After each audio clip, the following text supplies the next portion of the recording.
Kalau persoalannya keamanan, misalnya kemudian perlu misalnya untuk CCTV ya karena untuk mencegah misalnya ya, sehingga perlu di setiap RW misalnya dipasang, silakan aja ya, karena itu adalah bagian dari untuk jaminan keamanan dari warganya kalau itu dianggap mendesak gitu ya. Jadi pada akhirnya ya hari ini saya berkunjung ke Kampung Bahari ya Pak ya? Ya betul. Kampung Bahari RW berapa sini Pak? RT 1 RW 8. RT 1 RW 08 ya. Jadi sini tentu bagian dari mendengar aspirasi dari warga ya. Jadi di samping juga kami juga mensosialisasikan visi misi dan program-program dari yang akan Ridho kerjakan kalau terpilih nanti ya.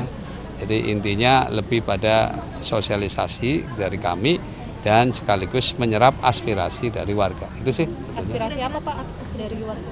Ya aspirasi tadi misalnya di daerah sini ternyata persoalan keamanan ya yang masih cukup mengkhawatirkan ya. Ada bahkan begal juga masih sering muncul ya, kemudian tawuran antara anak-anak ya, remaja.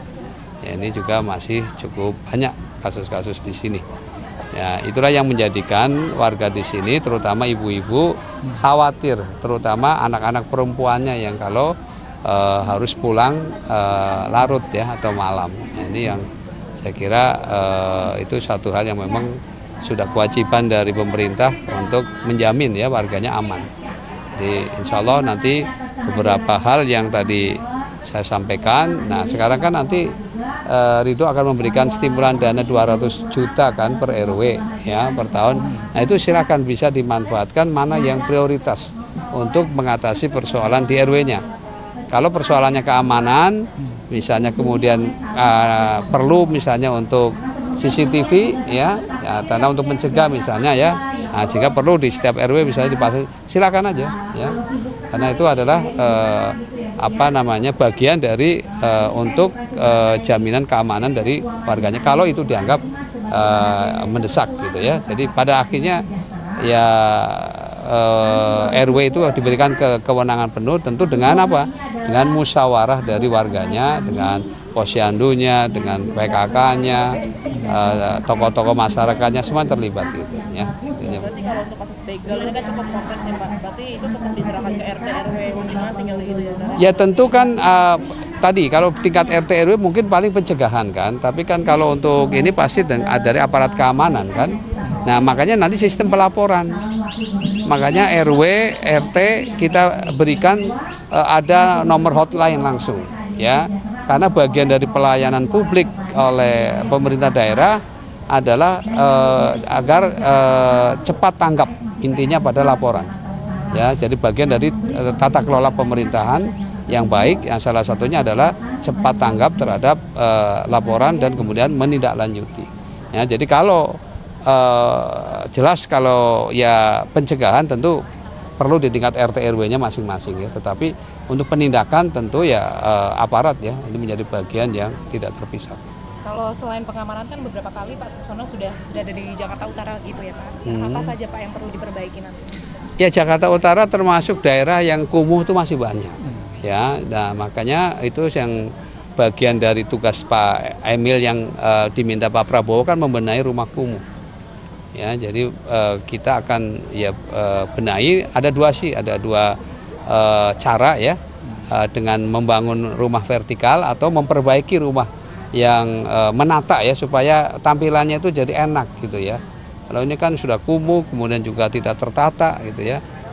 Karena Pak Emil ini sedang sudah merancang ya kemungkinan rumah yang bisa tingkat tetapi dengan model knockdown yang kira-kira murah lah intinya begitu. Jadi karena masih banyak ya di daerah-daerah kumuh itu satu rumah itu dihuni oleh beberapa keluarga kan kasihan. Ya seperti Tambora kan coba kita lihat ada yang lebih dari 3 keluarga dalam satu rumah.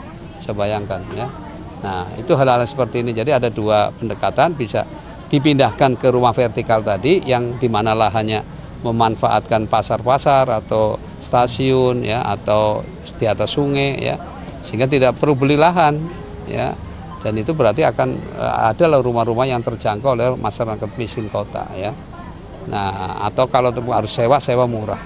Nah, sementara daerah-daerah yang kumuh kita bisa robah menjadi daerah ruang terbuka hijau, dibeli tentu saja, bukan disuruh pergi, tapi dibeli oleh Pemda ya, lalu dijadikan ruang terbuka hijau sehingga anak-anak juga bisa bermain di area-area yang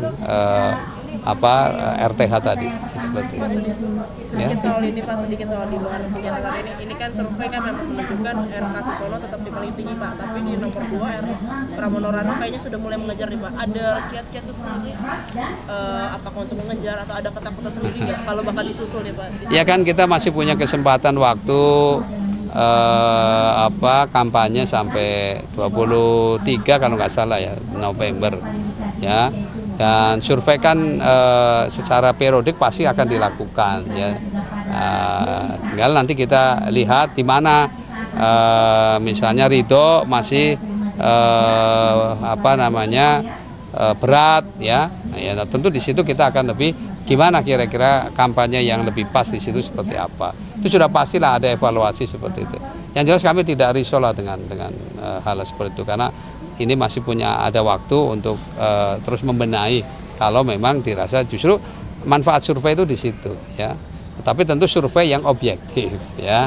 Sepanjang karena kan ada survei yang memang bagian dari tim ses kan ya kan tentu berbeda ya. Tapi kalau survei yang objektif kita berterima kasih dengan informasi yang ada ya. Ya sejauh ini alhamdulillah kita masih di atas ya. Nah, tinggal ya terus kita juga supaya tidak terkejar kan begitu. Gitu ya. Persiapan debat Pak tanggal 27 bagaimana? Ya nantilah kan masih ini temanya juga apa aja kan belum disampaikan gimana. Yang penting kita tetap menyapa masyarakat, kita tetap berdialog dengan masyarakat ya, karena pada akhirnya yang menentukan kan rakyat sendiri ya. Jadi dengan tatap muka seperti ini nih manfaatnya besar ya. Pertama dia bisa mengenal calon pemimpinnya. Yang kedua dia bisa menyampaikan aspirasi langsung ya, dan tentu saja ya ikatan batin menjadi lebih kuat lah begitu. Ya cukup ya. Baik.